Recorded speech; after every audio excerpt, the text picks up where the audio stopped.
un orgoglio forte che Pirastro non seppia che remanno con onore a cantare in presenza a tenore un saluto manno canto un astro.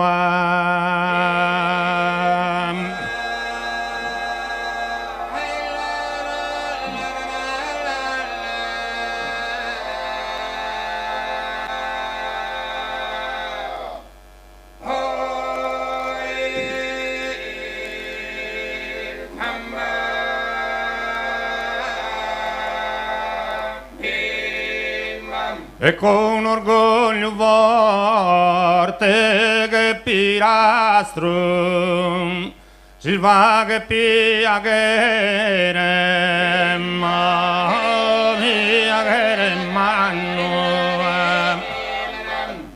e si va che pia che manno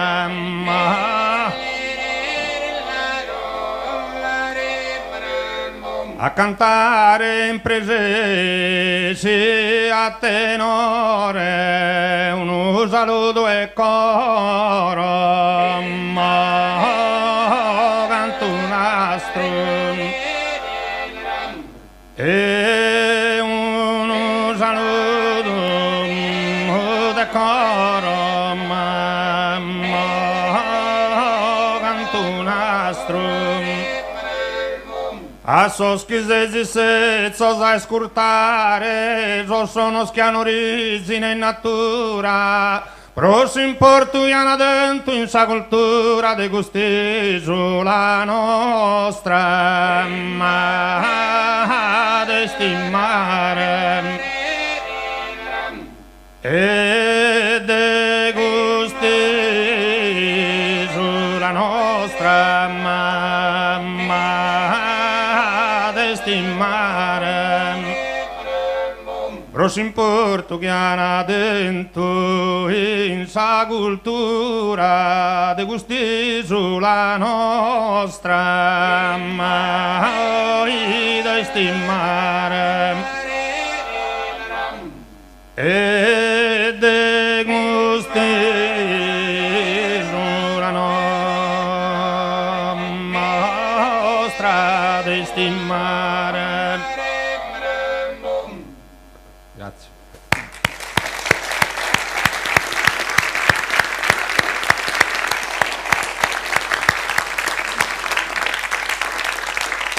Al saluto del tenore Ogliastra di Lanusei aggiungo il mio benvenuto. Buonasera a tutti. E iniziamo con una premessa. Il canto a tenore è un unico aspetto della polivocalità della Sardegna, la quale invece è variegata, quanto mai complessa, articolatissima.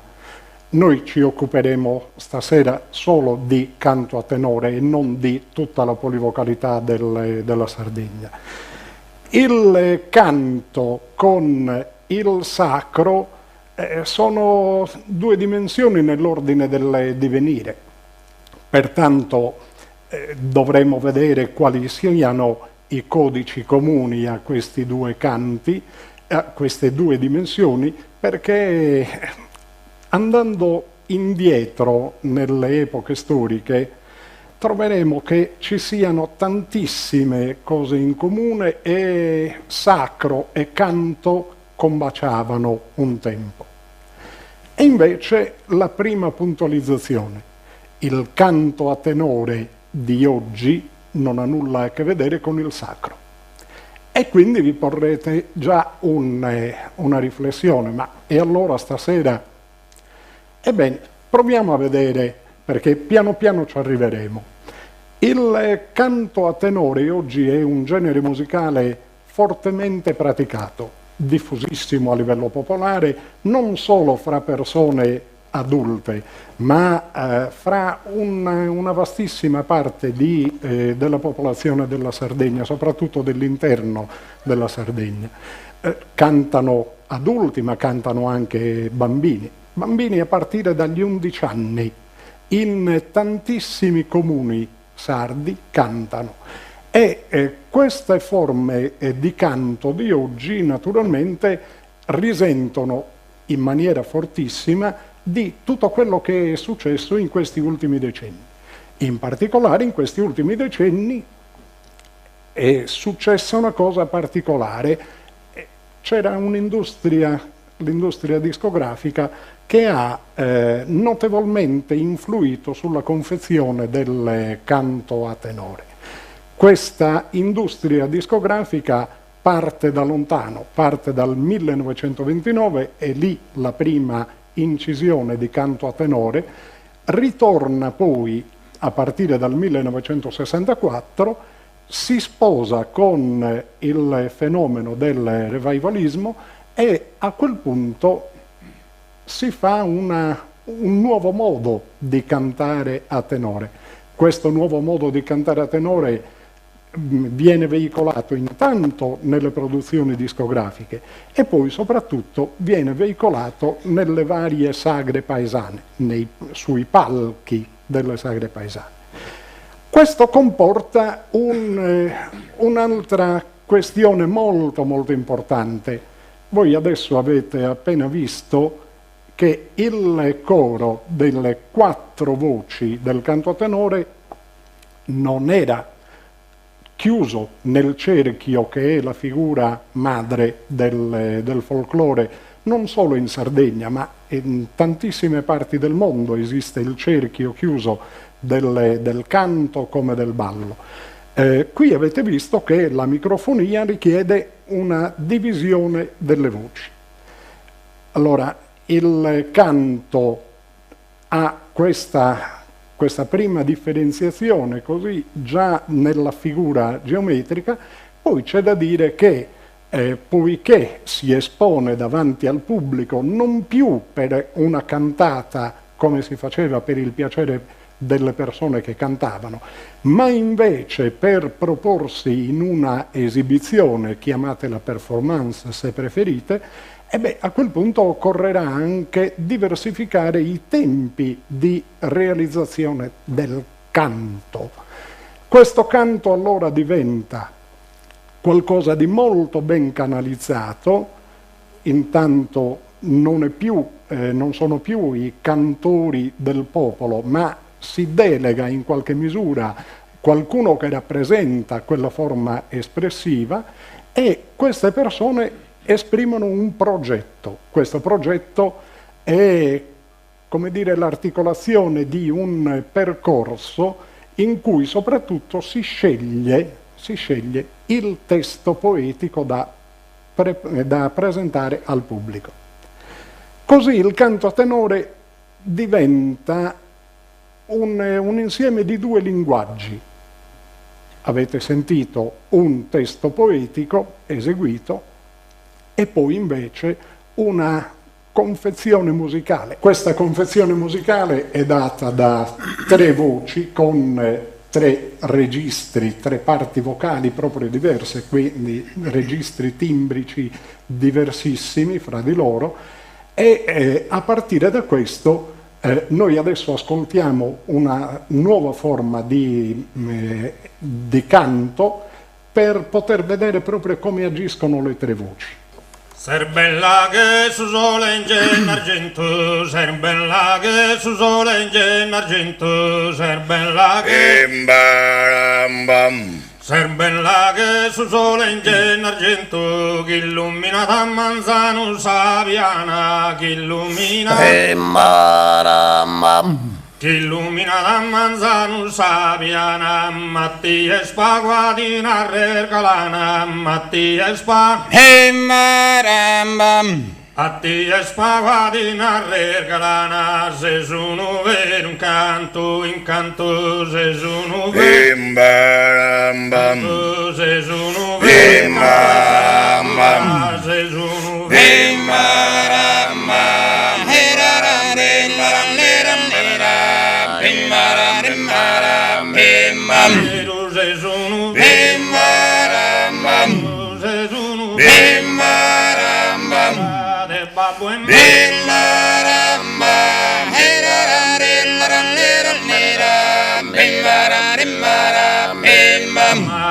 babbo e mamma, de babbo e mamma, de babbo e mamma.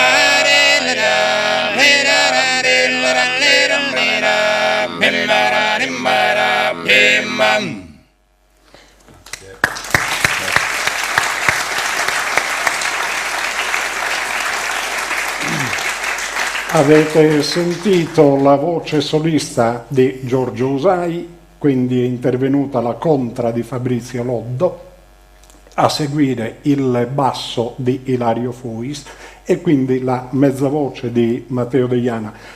Giorgio e Matteo si alterneranno nel canto perché bescusta virtude, cioè alcune persone erano in grado di ricoprire più parti vocali.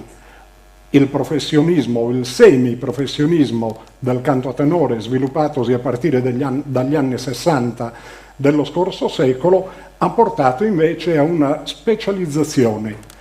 Oggi la gran parte di coloro che cantano a tenore ha un ruolo specifico all'interno del coro e generalmente non ci sono alternanze nelle varie parti vocali.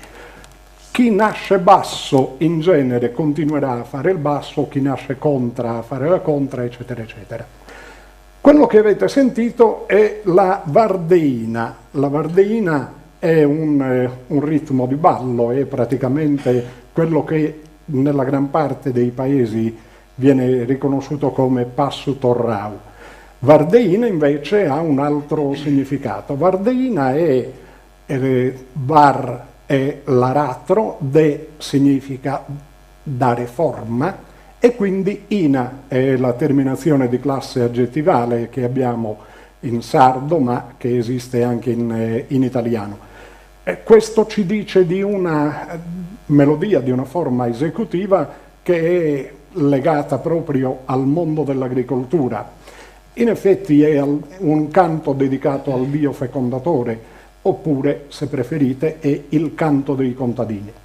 In molti paesi della Sardegna esiste questo, esiste cioè un modo di cantare che è tipico del pastore, quindi pastorella o pastorina, dei porcari e quindi procalzina, dei massagios, cioè i contadini. Esiste la maestralina sarebbe il modo di cantare dei maestri artigiani, quindi falegnami, muratori, e poi esiste soprattutto l'istudiantina. L'istudiantina è il modo di cantare degli studenti, ma non degli studenti come possiamo vederli oggi, quanto invece gli studenti che frequentavano i seminari. Quindi si tratta di persone che praticavano anche la musica e che hanno portato delle variazioni importanti all'interno dei moduli del canto popolare, perché comunque queste persone, benché conoscessero la musica, cantavano poi all'interno del popolo. Questo modo di cantare, naturalmente, adesso piacerebbe a me interrogare voi. Secondo voi cosa rappresentavano i suoni di quelle voci, in particolare del basso e della contra, ma anche la voce della mezza voce? A voi dà una proiezione di qualcosa questo? Vi proietta verso una similitudine, una comparazione? In genere sulla nascita del canto a tenore si sono fatte solo delle ipotesi. Nessuno ha la verità in tasca sul quando nacque il canto a tenore, come nacque il canto a tenore. Io parto da un presupposto ed è questo: ogni tipo di musica è l'espressione dell'ambiente in cui quel tipo di musica vive. Allora, se si vive in una economia, in un ambiente dove soprattutto c'è una forte presenza di allevamento di bestiame, forse i suoni più ricorrenti saranno quelli appunto dei versi degli animali. E questo potrebbe essere una spiegazione di questo gioco di imitazione dei suoni della natura. In effetti dietro c'è anche, oggi lo possiamo dire, c'è anche una derivazione proprio etimologica per questo, e cioè basso, contra e mezza voce.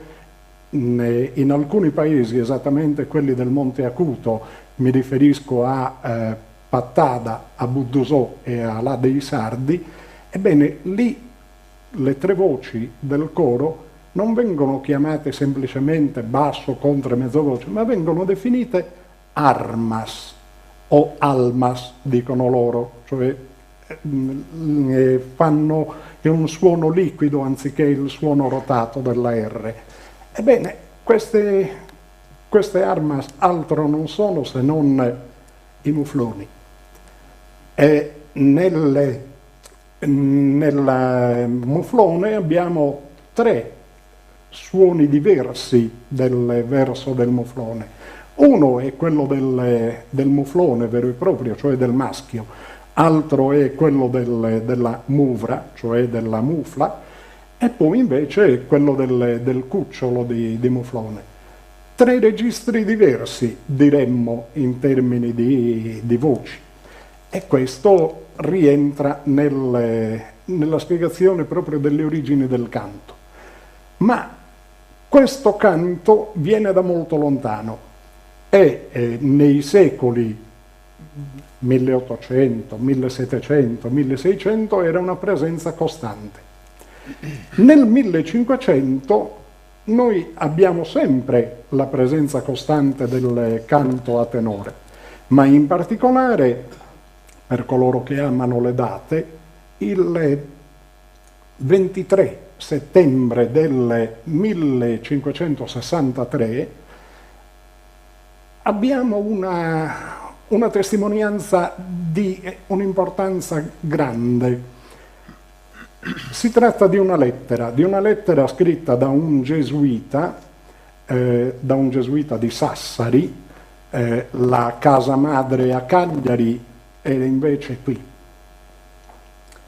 Questo locale che ci ospita era la chiesa di Santa Teresa in origine e poi divenne la sede della Compagnia di Gesù di Cagliari. Dicevo che questo gesuita portoghese scrive alla casa madre a Roma e chiede che vengano spediti in Sardegna dei preti sardoparlanti, perché nelle scuole di dottrina cristiana non c'è possibilità di far capire al popolo che parla sardo, benché ci fosse la dominazione spagnola e si riusciva a capire perfettamente quello che dicevano gli spagnoli. Lo spagnolo, in particolare il castigliano, ma anche il catalano nei secoli precedenti, aveva lasciato grandi tracce nella lingua sarda. Però, ripeto, il popolo parla il sardo, siamo proprio dentro la città di Sassari, e dentro la città di Sassari, dice questo gesuita, i giovani cantano con palabras groseras, cioè con parolacce dentro il loro canto. E noi siamo già riusciti, continua questo gesuita, siamo già riusciti a portare questi ragazzi dentro la chiesa e a fare in modo che il loro canto, anziché continuare a veicolare le parolacce, veicolasse invece il testo della dottrina cristiana. Io vi ricordo che 1563 è la data di chiusura l'anno di chiusura del Concilio di Trento. Quindi siamo alla controffensiva, alla controriforma in risposta alla riforma luterana. Insomma, il canto a tenore entra dentro la Chiesa, viene spogliato delle desinenze che avete sentito, questi suoni che apparentemente non significano nulla, apparentemente sottolineo, viene spogliato di questo e dentro le vocalità così particolari del basso, della contra e della mezzovoce, si innesta invece un canto di testi poetici religiosi. Religiosi non significa sacri, significa al massimo devozionali. Proviamo a vedere allora cosa è. Non si tratta più del canto a tenore, si tratta invece del canto a concordo. Possiamo sentirlo.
Si tratta di un canto in lingua latina, evidentemente, e il miserere, e il concordo di Rosei.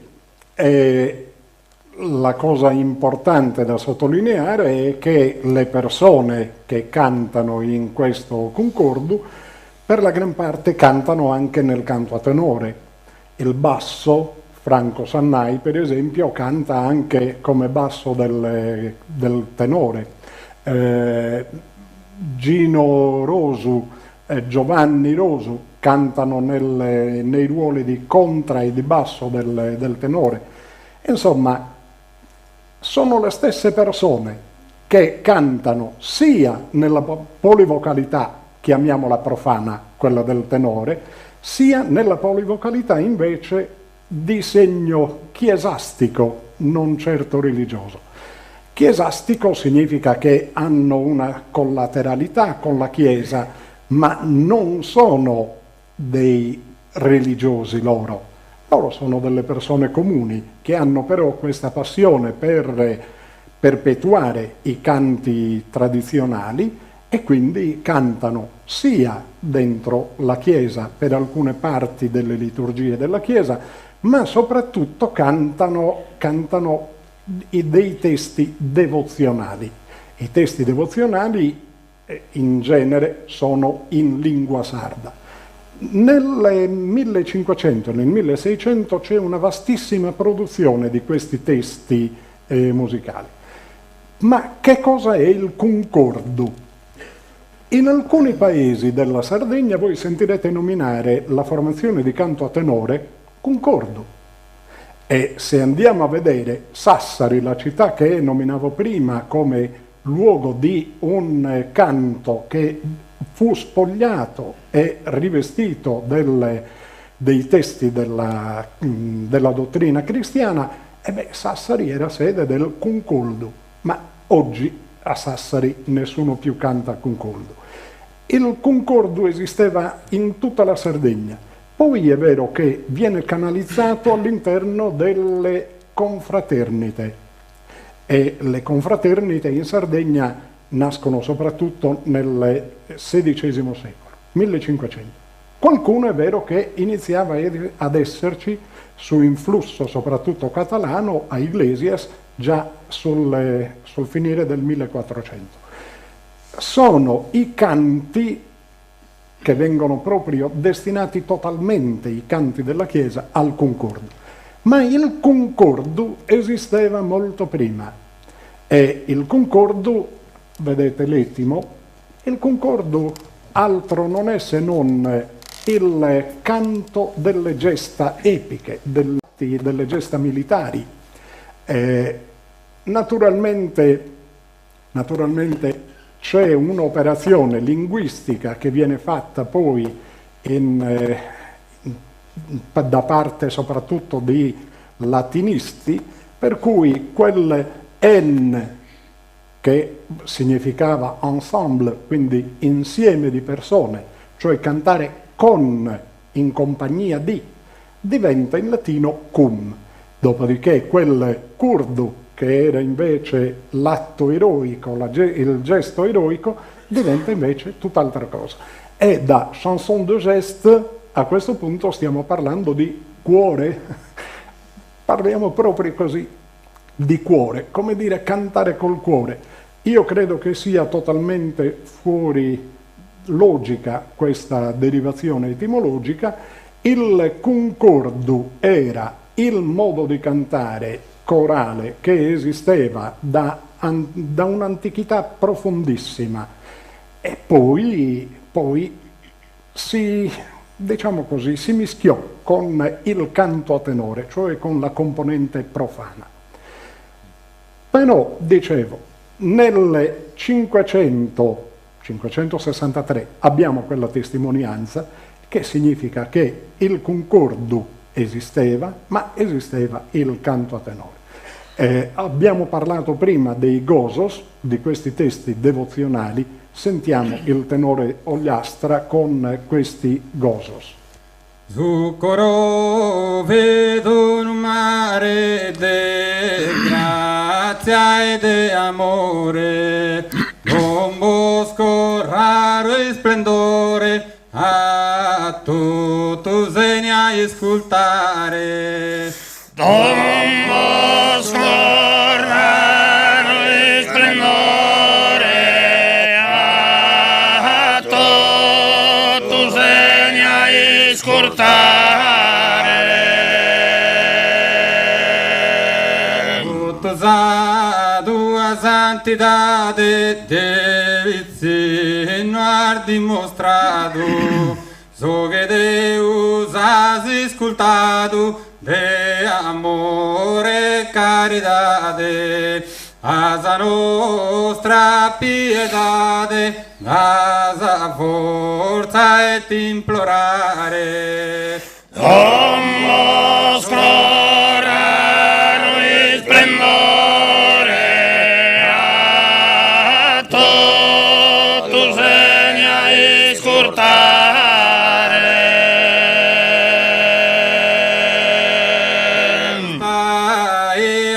Chiamato a un'alta missione e pose ispirazione a Deus tutto diserdato e sempre disescurato sospizi in orde educare. Don Bosco raro e splendore, a tutto segna e scurtare.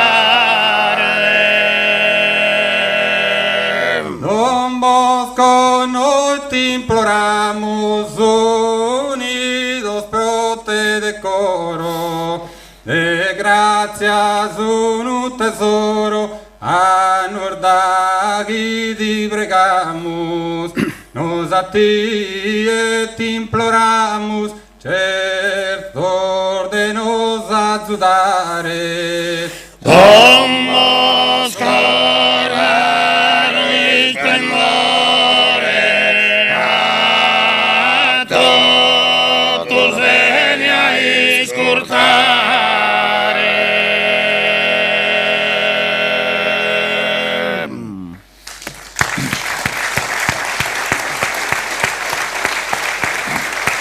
Dicevo che esiste una letteratura vastissima fatta proprio di questi canti, di questi testi poetici più che dei canti, ma venivano composti perché fossero cantati, pertanto non è improprio quello che dicevo.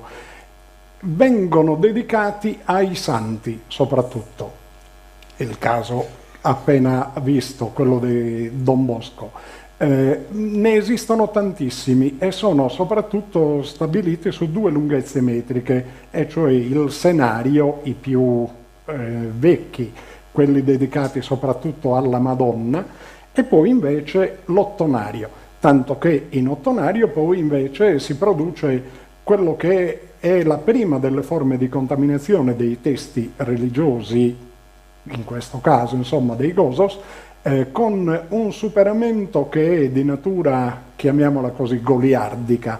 1685 esistono i Gosos de Savigumorisca, cioè i Gosos per inneggiare al fico d'India.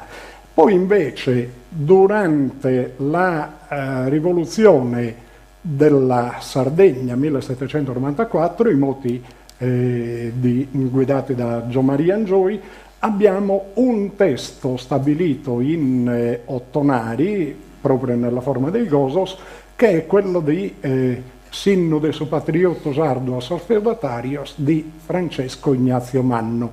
È molto noto con il ritornello Barones a tirannia.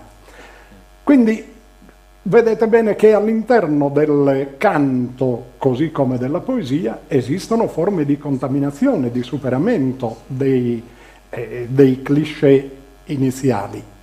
Però era successo qualcosa di molto molto importante qualche tempo prima. Stiamo sempre andando a ritroso nella storia.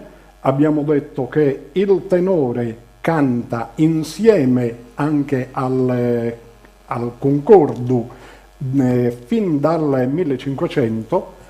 Prima di allora abbiamo 2 secoli praticamente di presenza dei catalani. I catalano-aragonesi in Sardegna portano il canto delle confraternite, viene attraverso di loro qui in Sardegna, ma il modo di cantare, quello si sposa con quello che viene trovato qui nell'isola. Da questo punto di vista devo dire che la Sardegna è una delle rarissime terre all'interno delle quali gli stili, le forme di canto, di musica vengono totalmente assorbite, rielaborate e riproposte in un'altra forma. Così faccio un esempio: l'organetto diatonico, che non è certo strumento della tradizione sarda, perché nasce a Castelfidardo, insomma, questo però arriva in Sardegna, siamo a metà nella seconda metà dell'Ottocento, e viene però poi fatto proprio dai sardi, tanto che esistono proprio tante persone che vengono in Sardegna a studiare l'organetto sardo. Come l'organetto esiste la chitarra sarda, esistono tanti strumenti della musica della Sardegna che hanno proprio un'impronta particolarmente sarda, pur provenendo magari da altrove. Dicevo, torniamo indietro nella storia. Non abbiamo attestazioni durante l'epoca catalano-aragonese, non ne abbiamo nemmeno in epoca delle repubbliche marinare. Le repubbliche marinare vengono in Sardegna nel periodo dei giudicati, insomma, quando fra l'XI secolo e il XIII, XIV anche in qualche misura, riescono ad avere questi scambi commerciali, soprattutto con la Sardegna, ma si imparentano le famiglie dei toscani, dei genovesi con i sardi. E qui in Sardegna abbiamo tante testimonianze di questa presenza. Prima di allora abbiamo una data precisa, 1054, cioè la fine, io la chiamo nominale, perché in effetti la dominazione bizantina finisce nel 1054, ma diciamo così, non era stata una presenza così massiccia in Sardegna. Oddio, sul piano strettamente culturale fu devastante quanto mai. I bizantini arrivano in Sardegna nel 555 d.C., questa è la data di inizio della dominazione bizantina, e noi nel 931 d.C. abbiamo la visita di un imperatore bizantino, si chiamava Costantino VIII Porfirogenito. Al suo seguito c'è un cronista, Flodoardo di Reims, che fa la cronaca del viaggio di questo imperatore e ci racconta che venne accolto qui in Sardegna con un canto, e questo canto ci viene anche trascritto, lo fa Camillo Bellieni, ma lo fece anche Ettore Pais, due storici molto importanti per la Sardegna. Lavorarono a cavallo fra l'8 e il 900, in particolare Camillo Bellieni è rimasto famoso perché uno dei padri fondatori del Partito Sardo d'Azione. Questi testi, dicevo, si possono leggere, sono scritti in greco-bizantino, ma la particolarità è questa, e cioè che quei testi, dice Flodoardo de Reims, non sono in nulla dissimili da quelli che si potevano ascoltare alla reggia di Bisanzio. Come? Nella reggia di Bisanzio, fin dagli ultimissimi anni del V secolo d.C., la Guardia Imperiale era costituita da 300 militari sardi. E abbiamo un'altra testimonianza molto, e direi addirittura fondante, questa testimonianza molto importante, è la testimonianza di un signore che era lì come legato apostolico fra il 592 e il 600, per ben 8 anni, viveva alla corte dell'imperatore bizantino e ogni sera quest'uomo poteva ascoltare i canti di questi militari sardi. Rimane famoso questo personaggio perché, tornato a Roma, viene eletto papa con il nome di Gregorio Magno, che è poi la persona che chiede la codificazione della musica. Non la otterrà in vita sua, arriverà molto molto più tardi, direi quasi 500 anni dopo. Però lui diede delle indicazioni perché questo venisse realizzato. Quest'uomo conosceva la Sardegna come le sue tasche, non essendo mai venuto in Sardegna. Perché? Proprio perché ogni sera aveva modo di frequentare questi militari e parlare con loro, ascoltarli cantare, eccetera, eccetera. Poi rimane famoso invece lo scambio di epistole fra lui e Ospitone, il capo dei Barbaricini. Io credo che sia proprio a partire da Gregorio Magno che la Sardegna viene investita della peggiore delle calamità che sia mai capitata alla Sardegna. In Sardegna arrivarono, in epoca bizantina, arrivarono frotte di frati, di monaci, di preti, che avevano come indicazione precisa eliminare la cultura pagana della Sardegna, quella cultura che era ancora la derivazione della cultura di epoca nuragica. Che fosse di epoca nuragica noi lo sappiamo attraverso un altro papa, il quale era stato eletto sul finire del 400, quest'uomo, quindi quasi alle soglie del 500, era Simmaco e proveniva dalla Sardegna, e a leggere la vita di Simmaco sappiamo che venne dalla Sardegna totalmente indigeno nella cultura, nella lingua, poi arrivò a coltivarsi e quindi anche a diventare papa. Però questa testimonianza ci dice che in Sardegna ancora nel Cinquecento la cultura era quella di epoca nuragica. Cosa faranno questo clero bizantino? Cosa farà qui in Sardegna? Vi dicevo, è un'operazione culturale paurosa, ed è questa: cambiare totalmente la lingua, soprattutto, della Sardegna, per svuotare di significato tutto ciò che era legato alla religione del popolo e quindi modificare totalmente la religione.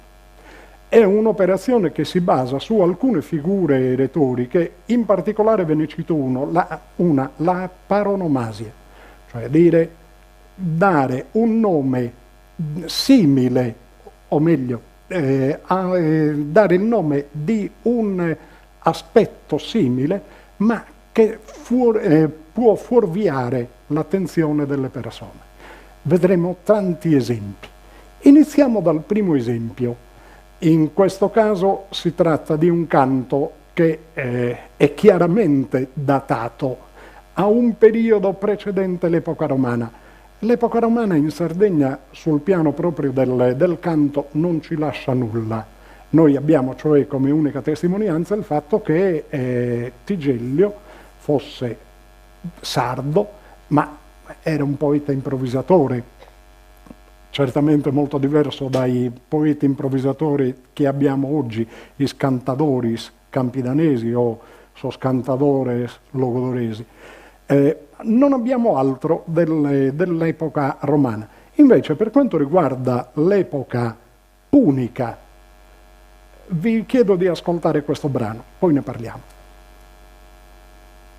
Annini, annini, dormivi, zeddi, adorato me un rizudro mi di biaviso.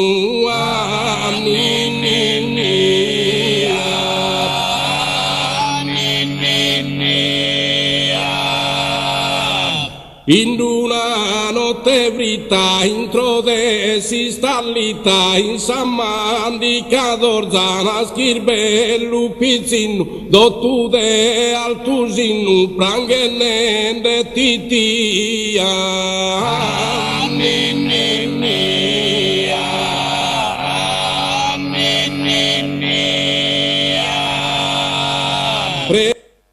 La domanda che vi rivolgo è: voi provereste ad addormentare un neonato con questo?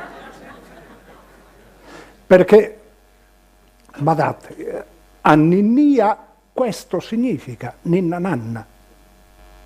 È evidente qui la paronomasia, cioè dire, qui la parola utilizzata per classificare questa forma di canto non è assolutamente tale, cioè una cosa è la ninna nanna cantata dalla madre, da una fantesca, altro è invece sentire questi rumori.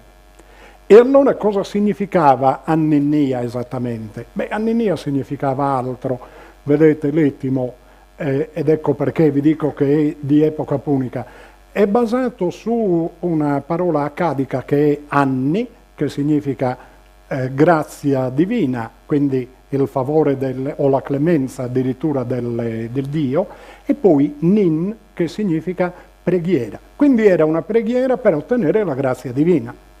Vi ricordo a questo proposito un esempio classico che è Annibale. Vi ricordate il condottiero cartaginese? Quindi l'epoca punica per questo motivo.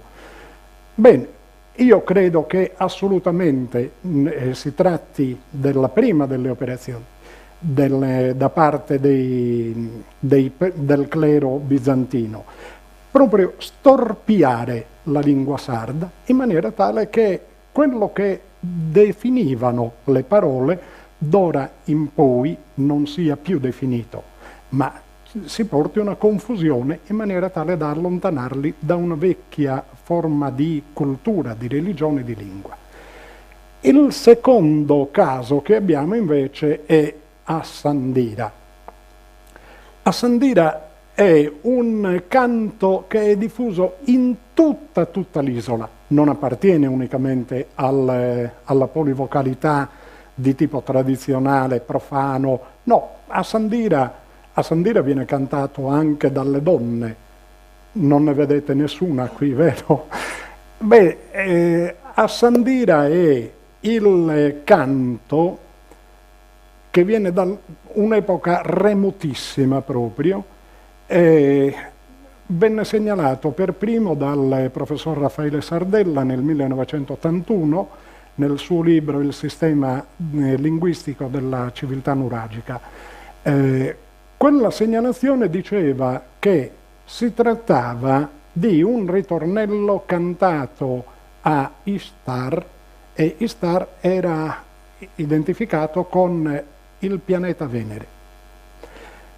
Noi sappiamo anche che Istar era uno dei nomi della dea madre mediterranea. Quindi parliamo di qualcosa che è remotissimo. Quanto? 2000 anni prima di Cristo? 3000 anni prima di Cristo? 4000 anni prima di Cristo?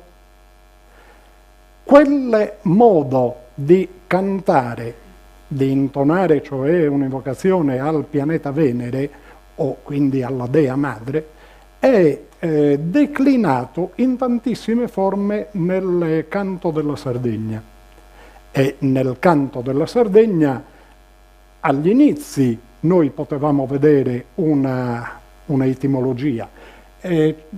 Vedete, in alcune forme di coralità, per esempio, non inizia con as, ma inizia con me. Tenete da conto questa sillaba che vi ho pronunciato, questo me. As significa stella, An è il cielo, da cui abbiamo Anu come dio del cielo. Di significa divampare, brillare, e quindi Ra significa fulgido, no? Cioè brillante, diciamo così. Quindi l'etimo del termine Assandira sarebbe pianeta Venere, stella, brilla alta nel cielo, brilla fulgida nel cielo. Questo, vi dicevo, viene riutilizzato nei secoli a seguire, prima di Cristo sempre, e abbiamo una forma che possiamo ascoltare, una forma che prendiamo nell'esecuzione del tenore di Rosei. Assandira, Assandira, Assandira.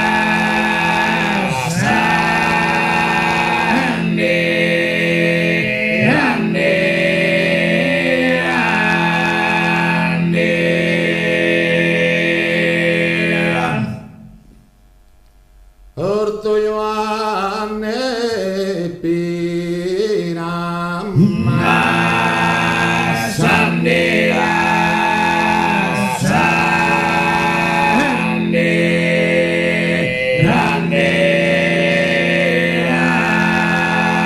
Assandira.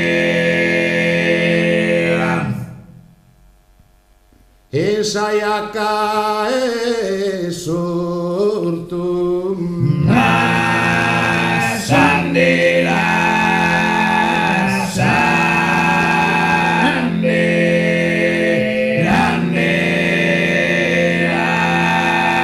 Assandira. Ioanne Pira mortum Assandira,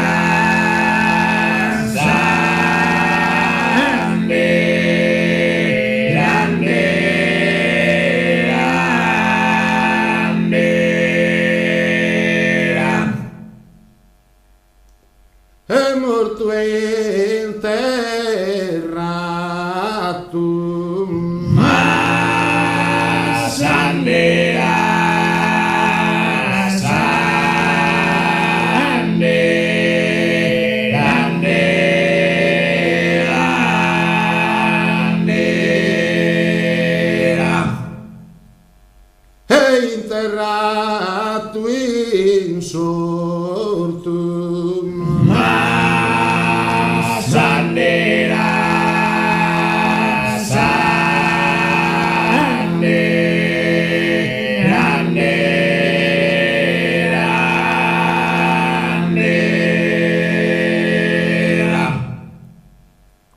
Giovanni Pira er mortum. Sandera, Sandera, Nera.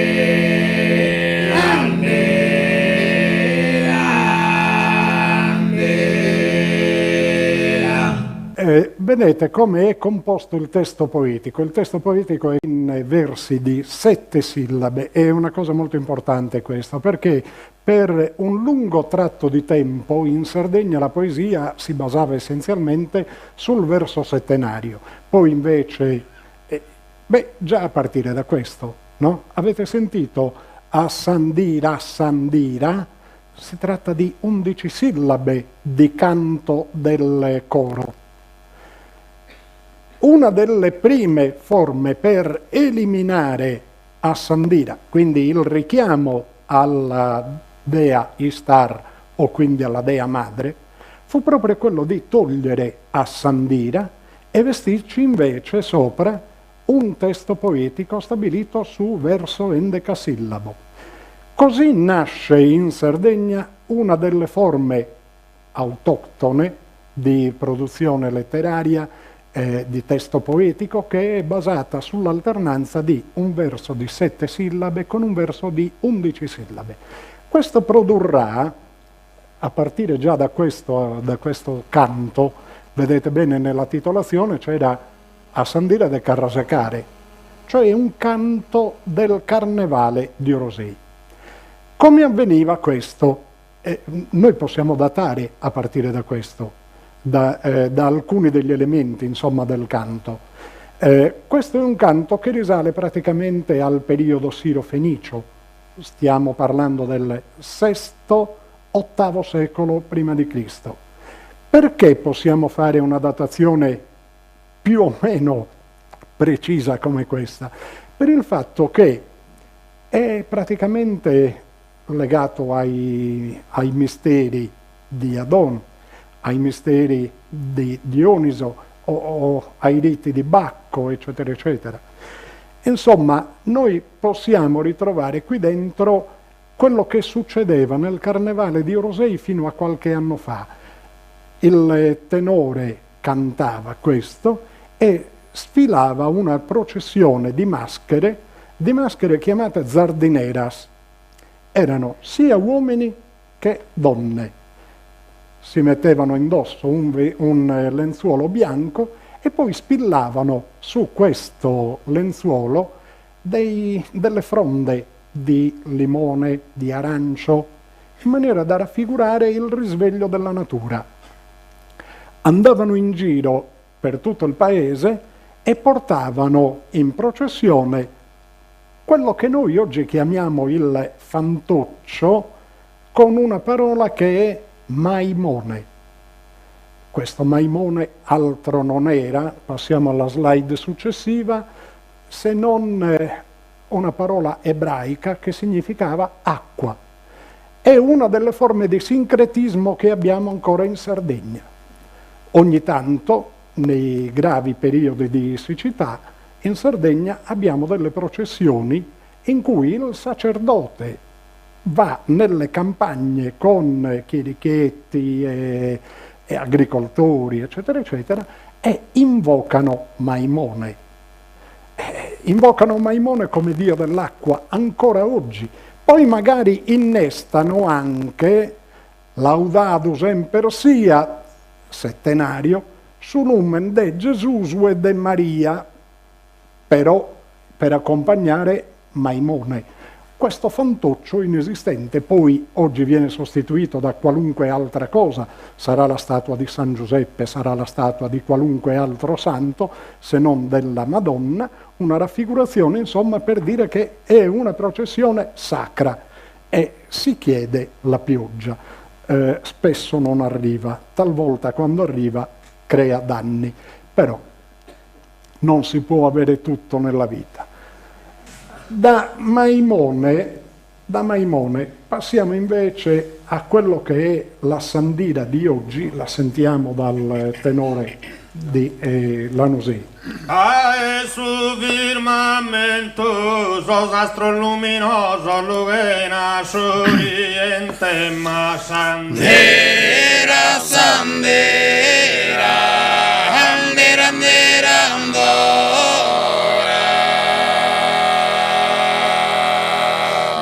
Ae su firmamento, introsanu enente, Cudo schizuni sposo, sanden a cumplimento, ma Sandera, sandera, andera, andera, andora.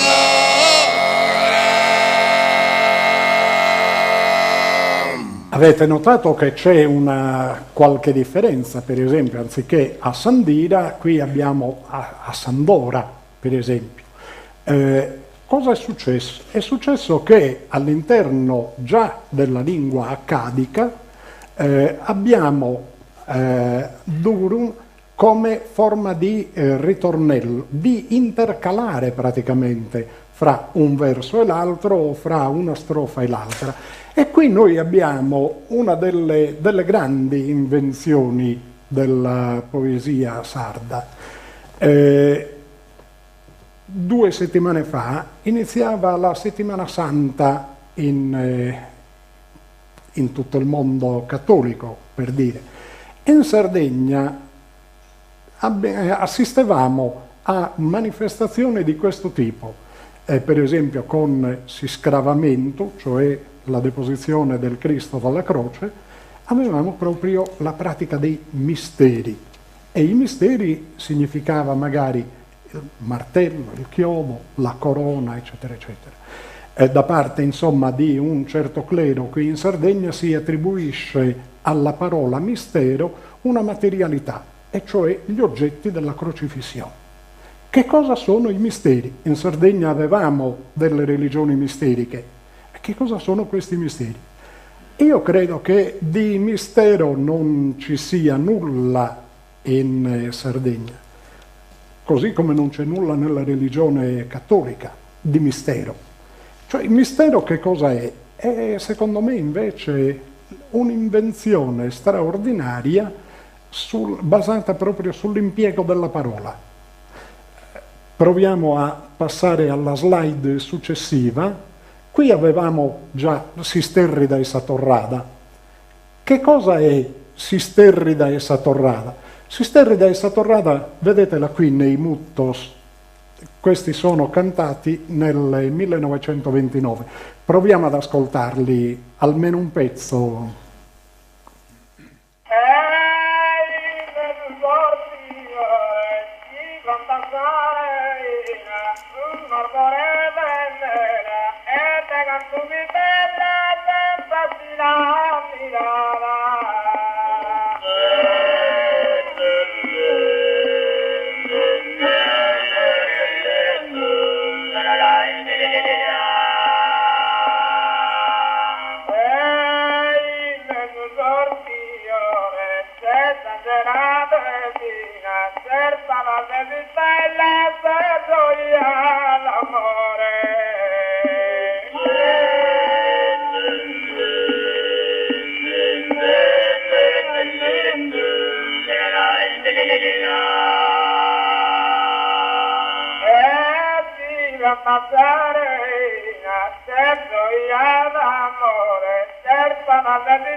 Frode Mannino.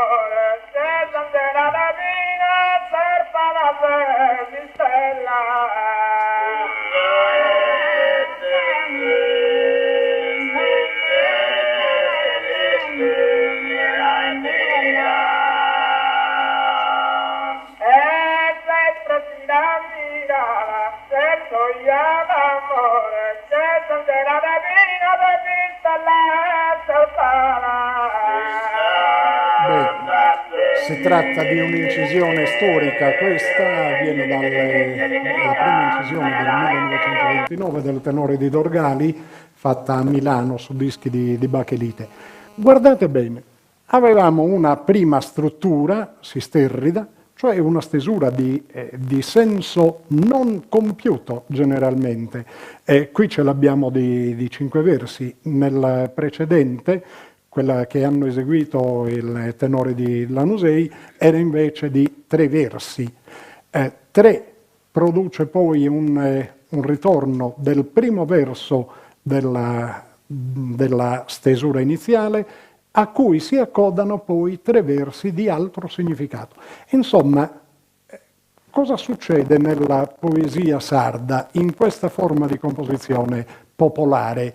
Beh, succede questo, che il senso si compie con l'incrocio di 2 strutture strofiche totalmente diverse. Una incongruente di per sé e l'altra incongruente ugualmente, che però poi, mischiandosi, dovrebbero chiudere il cerchio del significato. In effetti si tratta di altro, non è solo del significato. Vediamo la slide successiva. Bene, le due strutture che abbiamo visto fino adesso fanno parte proprio della circolarità, lo metto fra virgolette, del linguaggio dei sardi, che non è tale, perché purtroppo la raffigurazione ci dà l'idea di un popolo irrisolto, cioè di un popolo che ancora non è riuscito a trovare la propria identità. Noi, come i preti di cui parlavo prima, cerchiamo l'identità nostra in una forma di materialità, ma non è così. L'identità non è materiale, non lo è mai. Del resto, tutta la cultura della Sardegna è fatta di una serie di sedimentazioni, di strati diversi. Naturalmente abbiamo messo molto di nostro, però abbiamo sempre interagito con le altre popolazioni. Insomma, il pensiero circolare dei sardi è qui, vedete. E io credo che i Muttos raffigurino alla grande quest'idea di circolarità del pensiero. Perché? Perché in effetti qui è un investimento sulla parola. Procediamo con la slide successiva. Vedete, il termine muttu altro non è se non una invenzione a livello linguistico molto importante. E cioè questo: mu sta alla base di una serie di parole in sardo legate proprio ai vari rumori, per esempio muilare, muila, muina, muida, mumuhiu, muhinzu, muinzu, murmuttu. Vedete? Cioè all'interno di tutto il lessico della Sardegna, là dove noi troviamo mu in inizio, generalmente è legato al suono. Però poi la cosa importante è quel tu, e quel tu è la formula per l'incantesimo. In effetti, vedete, nei Muttos noi ritroviamo questo. Ritroviamo cioè la parola che alla fine si fa priva di significato, si ripete molte volte, un po' come quando all'interno della messa, per esempio, scusate, non accusatemi di blasfemia, sentite per esempio per Cristo, con Cristo e in Cristo. C'è una ripetizione minima di significato, Cristo, Cristo, Cristo, e c'è un qualcosa di nuovo sempre in inizio. Per, con, in. Vedete? All'interno dei mutos abbiamo la stessa cosa. E questo sta alla base, secondo me, dei misteri. Naturalmente è la mia opinione, prendetela per quello che è. Andiamo invece avanti. Vi dicevo prima di quella scomposizione e ricomposizione, cioè dal settenario passiamo all'endecasillabo e abbiamo quindi il canto in lira. Che cos'è il canto in lira? Il canto in lira è definito così tutto quello che è espresso a partire dalle quartine di settenario endecasillabo, alle sestine, all'ottava, ed è tutto un canto che probabilmente volevano farci intendere che fosse accompagnato dalla lira. Niente di tutto questo. Lì in sumero significa fine, eccelso, Ra, cioè il dio del sole. Vedrete che noi in Sardegna eravamo un popolo di adoratori del sole. Vediamo la slide successiva. Siamo davanti ad un'altra delle forme di canto chiamata impudile e qui sentirete che nello sviluppo del coro abbiamo proprio Andi. Si tratta di Dio del cielo, brilla, o meglio, divampa nel cielo. La sentiamo, Simpudile?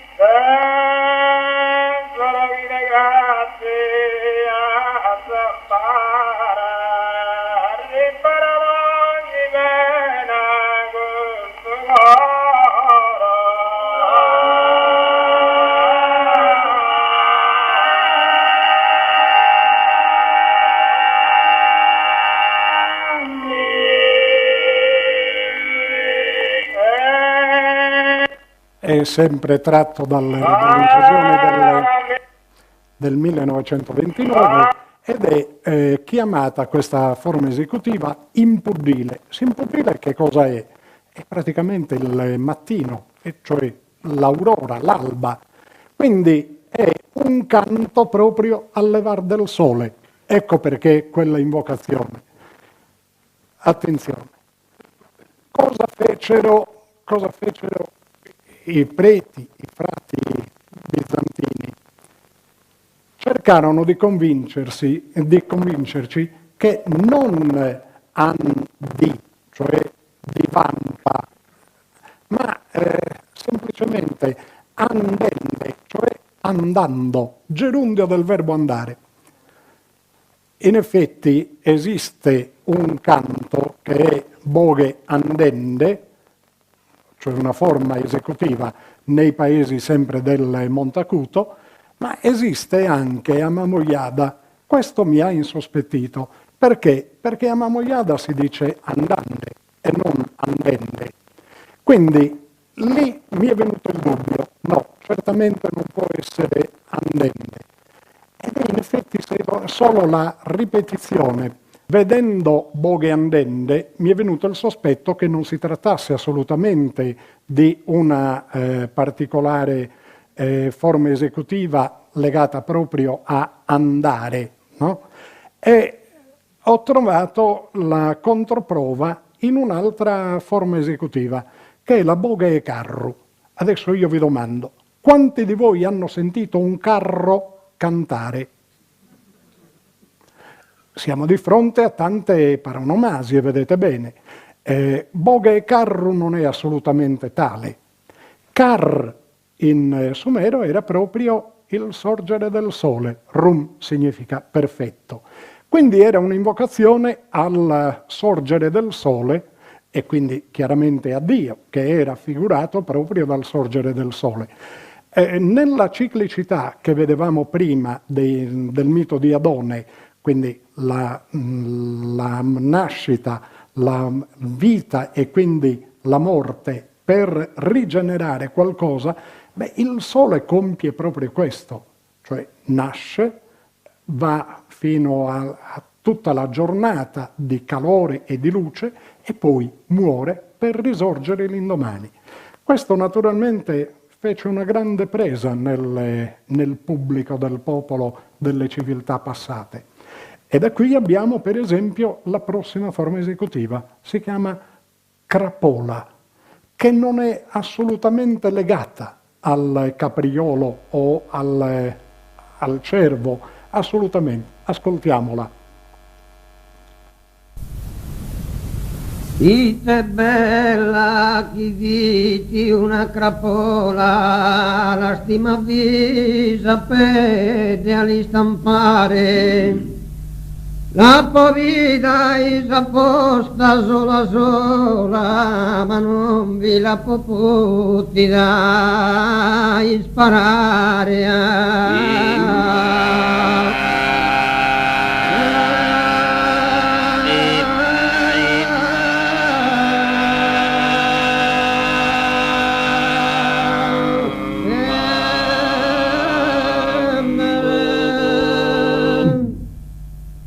Vita bella che viti una crapola, lastima vi sapete all'istampare. Ecco, vedete bene, si tratta di carbula, cioè risorgente che appari perfetto, e quindi i suoni del tenore, cioè di basso e di contra. Qui manca la mezzavoce perché siamo nel 1974, venne fatta la registrazione e qualche giorno prima che la registrazione fatta da Mario Cervo, era un discografico di Olbia e vi consiglio di andare a vedere l'archivio Mario Cervo a Olbia, ebbene morì la mezzavoce cadendo da cavallo in una corsa di cavalli ad Orune e quindi in presenza di questo grave lutto si decise di fermare quella registrazione. Venne riproposta nel 1975, ma a questo punto senza la mezzavoce. Quindi avete sentito una formazione composta da 3 elementi, sì, ma dalla voce solista, che nel momento in cui stacca diventa anche mezzavoce e si unisce al coro di basso e di contra. Sentite i suoni Bi, Ram, Ba, I. Ra lo riconoscete? B significa brucia, quindi divampa, e Ba è il verbo offrire in dono, regalare, e quindi regalaci il fulgore. A partire da questo noi avremo nel canto a tenore una serie di canti proprio di invocazione al dio del sole. Invece il successivo canto è una cosa veramente straordinaria. È sempre della stessa formazione di cantori che avete appena sentito, il tenore di Orune, il tenore folk studio di Orune. La contra era talmente abile nei virtuosismi. Deum mamma chi volo, Deum mamma chi volo, Deum mamma chi volo, Ne parliamo dopo. Mamma bim oh Deum mamma chi volo, che punto, che punto, che punto, che punto, che punto, oi diri oh Deum mamma chi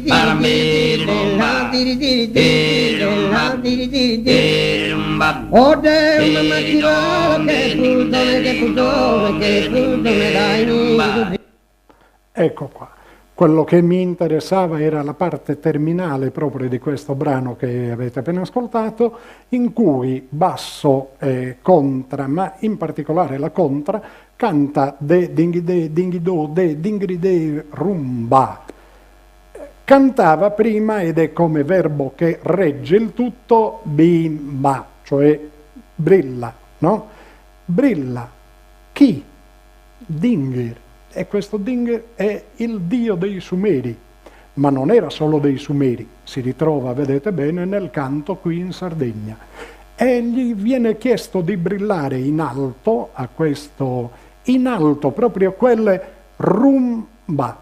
Questo rum è una questione estremamente importante per la Sardegna.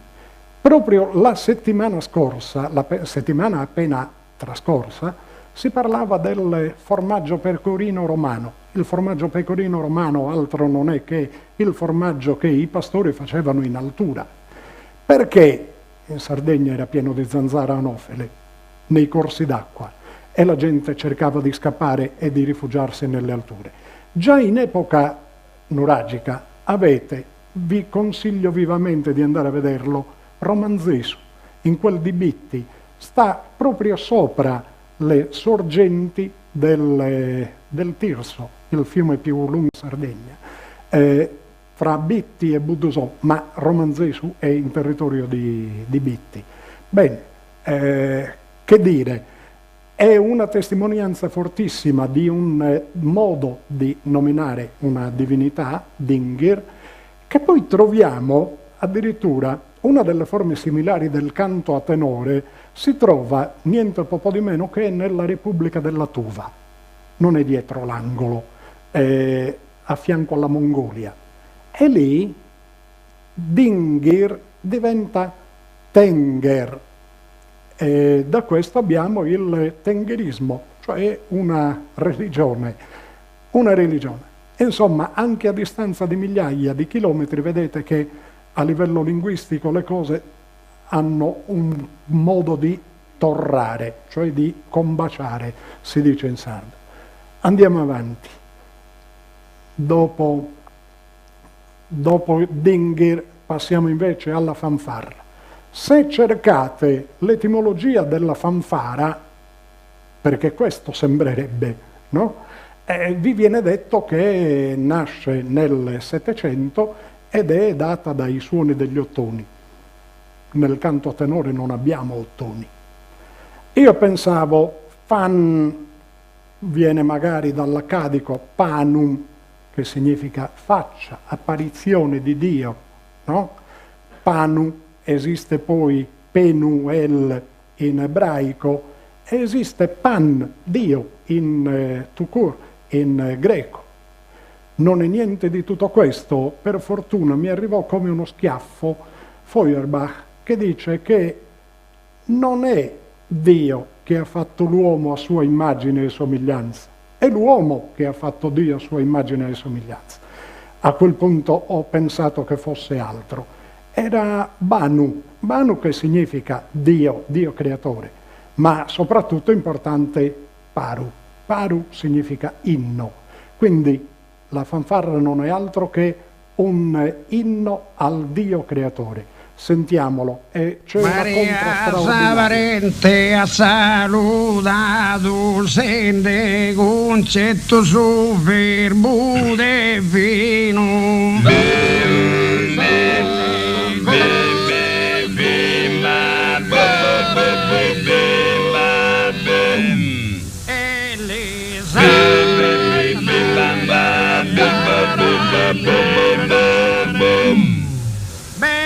questo che voi sentite ripetere alla contrario non è l'imperativo del verbo bruciare, quindi divampare, e questo era la fanfarra.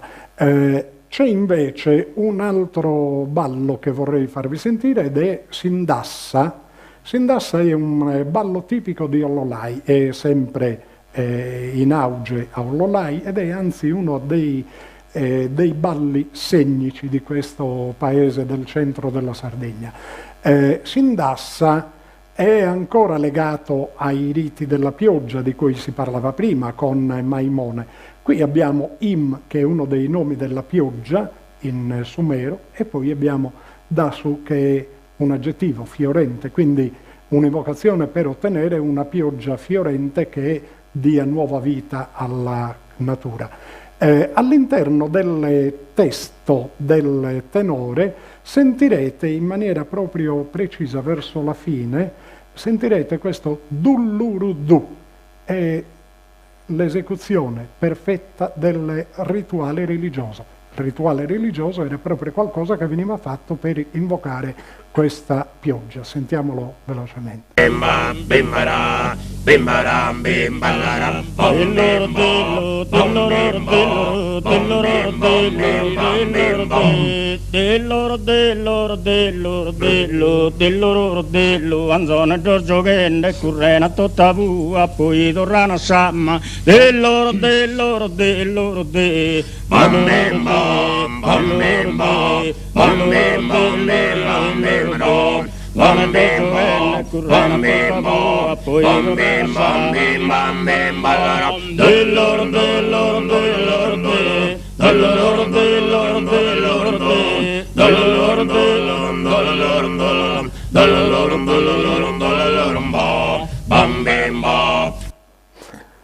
Ecco qua, passiamo invece a me. Vi avevo detto di ricordarvi questa sillaba che vi pronunciavo come inizio di assandira. Beh, me lo troviamo come forma proprio di intonazione da parte di alcuni cori, in particolare quelli di coralità popolareggiante, i cori di Nuoro per esempio. Qui abbiamo una testimonianza del 1966 e sentite questo. Che cosa era questo me? Me altro non è che la pura essenza, l'essenza divina, insomma. Lo sentiamo così. Naturalmente le desinenze, anche per la creatività spesso della contra in maniera particolare, cambiano e noi abbiamo fatto questo passaggio dal suono bu, quindi dalla vocale u, alla vocale o e quindi bo. Sentiamo. Bella Uliana, bella sa campagna, fertile de lavore, don si frutta.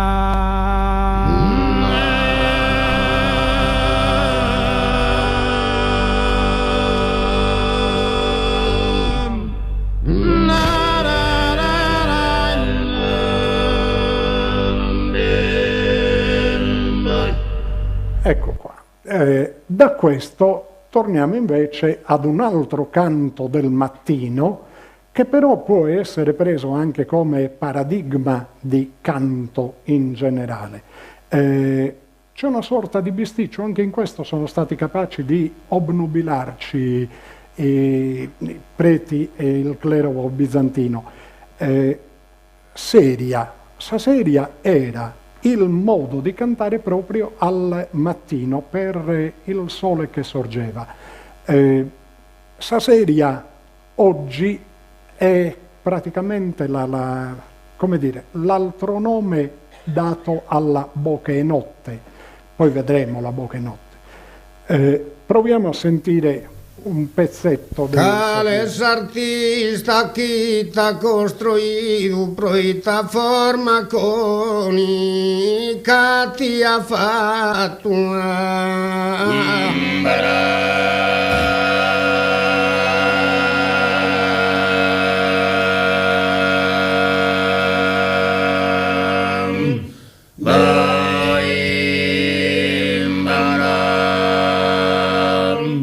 Si domana donzunu ki ti abidu pro caliscopus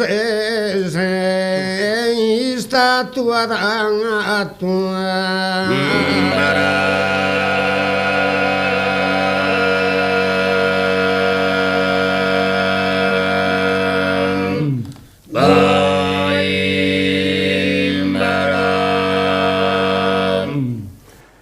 Questo era Saseria, dove vedete bene che il canto è sempre disteso. La voce solista canta il testo poetico e a questo subentra il coro, che canta in una maniera poco movimentata. Sentiamo invece come è esattamente all'interno dessa Bochenotte, e poi torneremo a parlare della Bochenotte. E sentiamo dal tenore di Lanusei una parte di un sonetto di Paolo Pillonca, Flores de Méndula. Si mindamento mi vieni saborta, sinamente in su sonna passulento. O sendischidu con su pensamento attraessende sasa, andar morta sa.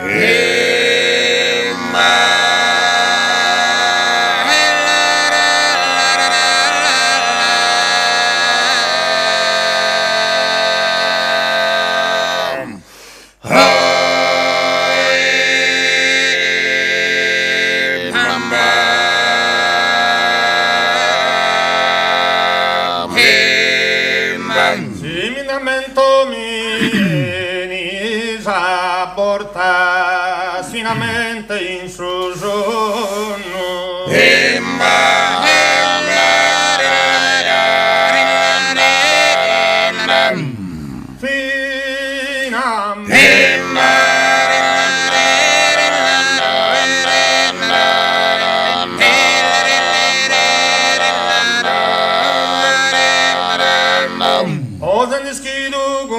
Su pensamento attraessende sasa.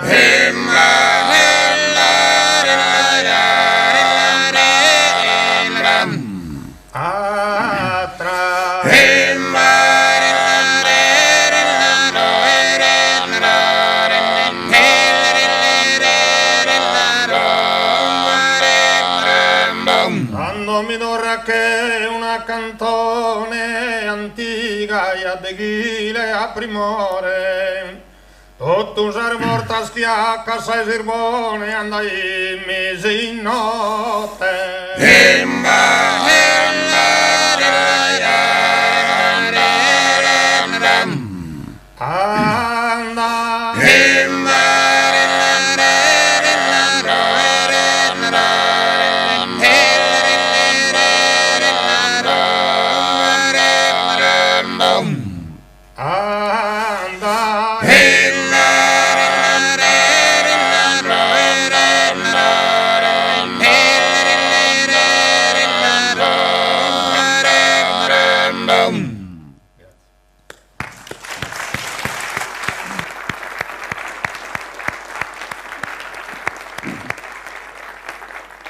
Sul fatto che la parola boche in sardo, questa parola derivi dal latino voce, io non credo che si possa discutere.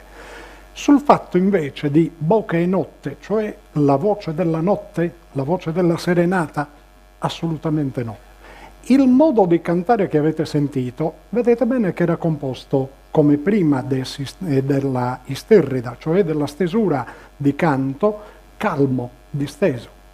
Poi invece il testo viene ripreso, c'è una forte accentazione sillabica che dà lo stimolo per la produzione musicale di basso, contra e mezza voce.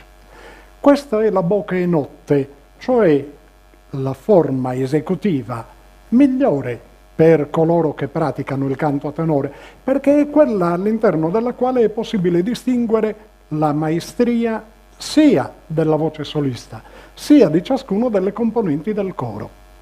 Questo si chiamava in origine bu-kunu te, sumero, significa approccio melodico perfetto. I sumeri, fra l'altro, utilizzavano duplicare il significato proprio per investire enormemente su quel significato. E quindi vedete bene che avete non solo il sostantivo approccio, ma avete anche il verbo approcciare, terribile in italiano, to approach, ecco qua. Questa era la boche notte. Ma io voglio farvi sentire invece quello che fu in origine la boche notte, proprio agli inizi, quando questa era un canto di invocazione straordinario. Era il canto di invocazione non solo a Dio, ma era poi il canto di invocazione anche alla luna, che ugualmente era ritenuta una deità, una divinità. La Vocche notte antica, come viene chiamata Aurosei, e tutti i paesi della Sardegna dove è diffuso il canto a tenore riconoscono che quell'aggettivo antica li si è bene addehile a Orosei, cioè è proprio appropriato al modo di cantare di Orosei.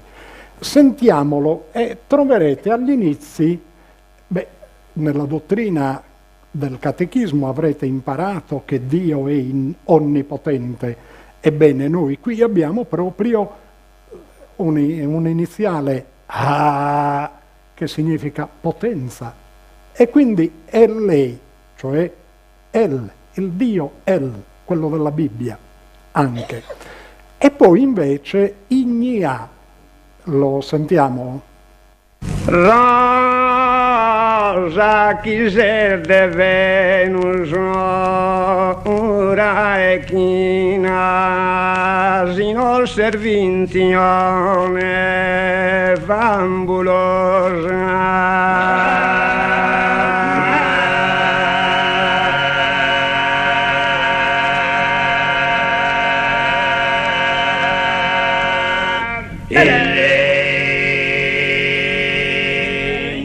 contra Venusi arnesi de unispina besi Susan benena schisa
Avete sentito quindi quel canto omoritmico da parte, cioè delle tutte e quattro le voci, voce solista, basso, contra e mezza voce, che cantano insieme quelle I, Ni, A, e cioè O potenza della notte.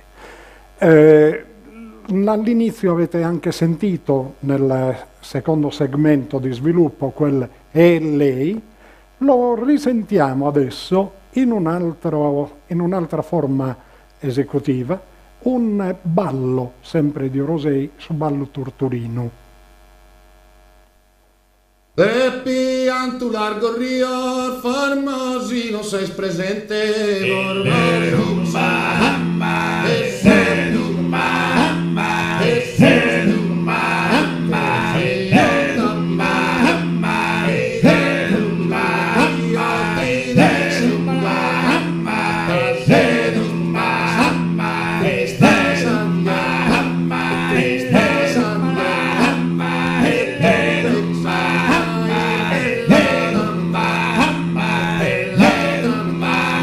che possa essere anche sufficiente questo, anche perché sentite che è una ripetizione continua di questo L, Du, Bahamba. Dio, regalaci l'armonia nel canto. E questo è su ballo turturino di Orosei, dove, vedete bene, basso, contra e mezza voce, non cantano desinenze non sans. Desinenze non sans per chi a questo punto non ha la capacità di vedere e di sentire dentro questo testo un'invocazione a Dio, L. Dio, regalaci l'armonia nel canto. Questo è il ritornello, chiamiamolo così, del ballo turturino. Tur significa nuovamente, tu significa gridare, no significa girare, chiedo scusa, tu significa far volteggiare, no gridare e quindi ri. lo ritroviamo adesso praticamente nel nome del tenore, Tu Nuri, l'ultima slide che vi presento. Di che cosa si tratta? Si tratta di un canto che è, diciamo così, conservato come in cassaforte per secoli, millenni, e che ancora ci attesta una antichità remotissima. Sentiamo invece il tenore Ogliastra con un ballo, su ballo dessa corcoriga.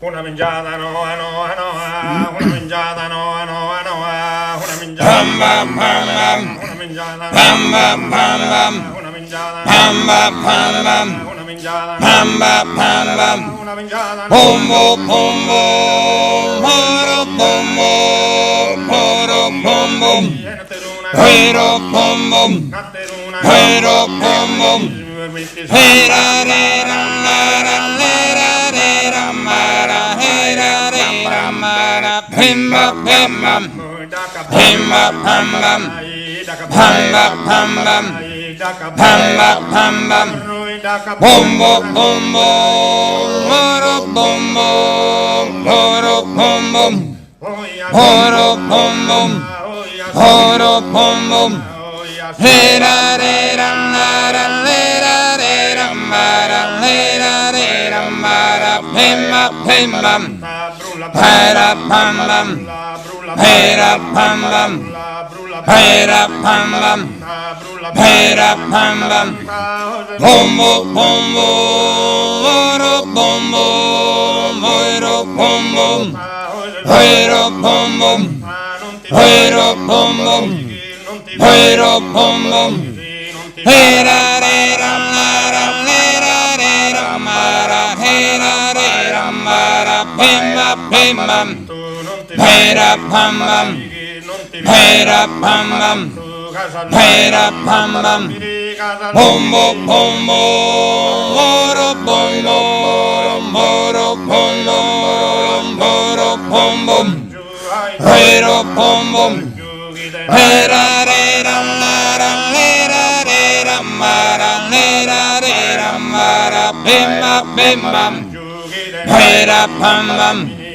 hera, pamba, hera, pamba, hera, pamba, pombo, pombo, moro, pombo, moro, pombo, moro, pero pombo, pero pombo, pero pombo, hera, rera, mara, lera, rera, mara, lera, rera, mara, pimba, pimba, hera, pamba, hera, pamba, hera, pamba, pombo, pombo, moro, pombo, moro, pombo, moro, pero pombo, pero pombo, hera, rera, mara, lera, rera, mara, lera, rera, mara, pimba, pimba.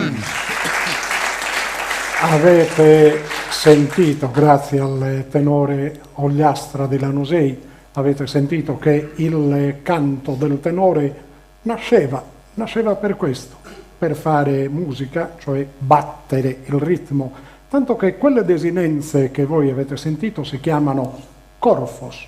Questo è il battere, cioè dare dei colpi. Non c'è altro modo di chiamare questo in sardo. Sono i colpi che vengono dati, urlando naturalmente, non capite bene quindi che la ninnia era una paronomasia, vengono dati per far volteggiare i ballerini. Quindi il canto a tenore nasceva con quell'intento, poi nel cammino si è anche lui contaminato, come tutta la cultura della Sardegna, come tutte le culture. Grazie per averci seguito.